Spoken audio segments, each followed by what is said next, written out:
আজকে আমরা একটা মজার গল্পের মাধ্যমে নতুন একটা ইংরেজি শব্দ শিখব।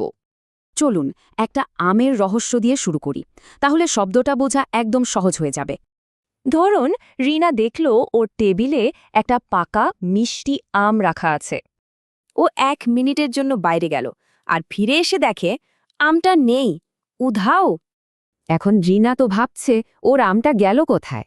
তখন ওর চোখে পড়ল দুটো জিনিস, জানালাটা খোলা আর বাইরে একটা বানর বসে আছে। এই দুটো জিনিস দেখে রিনা একটা বুদ্ধি খাটিয়ে অনুমান করল।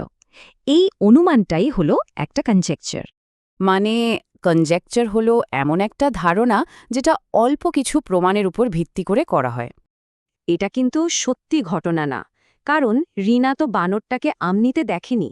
এটা শুধু তার একটা আন্দাজ। আচ্ছা, এবার দেখা যাক বাস্তব জীবনে এই শব্দটা কিভাবে কাজে লাগে। ব্যবসার ক্ষেত্রে মানুষজন সাম্প্রতিক ট্রেন্ড দেখে শেয়ারবাজারের ভবিষ্যৎ নিয়ে একটা আন্দাজ করে। ওরা কিন্তু পুরোপুরি নিশ্চিত না, এটাই ওদের পেশাদার কনজেকচার বা বলতে পারেন স্মার্ট একটা অনুমান। বিজ্ঞানের জগতে বড় আবিষ্কারের শুরুটা কিন্তু হয় একটা অনুমান দিয়ে, পরে সেটা প্রমাণ করা হয়।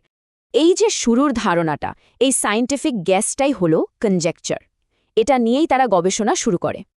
ধরুন কোর্টে একজন উকিল বলছেন অপরপক্ষের কেসটা শুধু অনুমানের ওপর ভিত্তি করে দাঁড়িয়ে আছে, কোনো পাকা প্রমাণ নেই।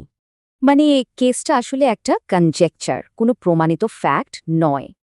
আচ্ছা, শব্দটা সহজে মনে রাখার একটা উপায় বলি। যখন আমাদের কাছে কিছু সূত্র থাকে আর সেটার উপর ভিত্তি করে আমরা একটা বুদ্ধিদীপ্ত অনুমান করি, সেটাই হলো কনজেকচার। তাহলে এবার ভাবুন তো, কালকের আবহাওয়া নিয়ে একটা সহজ কনজেকচার কি হতে পারে।